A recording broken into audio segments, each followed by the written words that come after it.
अगर इन्हें मालूम हो जाए कि सबा इनकी बेटी है तो क्या होगा? मरियम कुछ तो छुपा रही है मुझसे।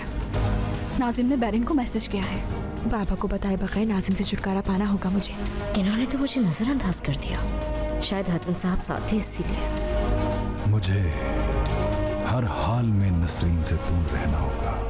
तुम्हारे बाबा या अली ने तुम्हें बॉडीगार्ड दिया होगा, उसके बगैर मिलने आना। तुम कुछ भी करके मुझसे दूर नहीं जा सकते करीम। अगर हमारा प्लान कामयाब नहीं हुआ तो मैं अली के साथ शादी नहीं कर सकती हूँ। तुम्हें जल्द ही कुछ सोचना होगा सच सामने आने से पहले। अगर तुम्हें ऐसा लग रहा है कि तुम यहाँ आकर अपनी मर्जी से फौरन चली जाओगी तो तुम बहुत भोली हो। मैं औरतों के साथ वैसे पेश नहीं आता जिस तरह अली हर किसी के साथ आ जाता है, उन औरतों के साथ जो मुझे दूसरे मर्दों को जलाने के लिए इस्तेमाल करती हैं। देखिए ड्रामा सीरियल इश्क एक गुनाह रोजाना रात 7 बजे सिर्फ ऑन टीवी पर।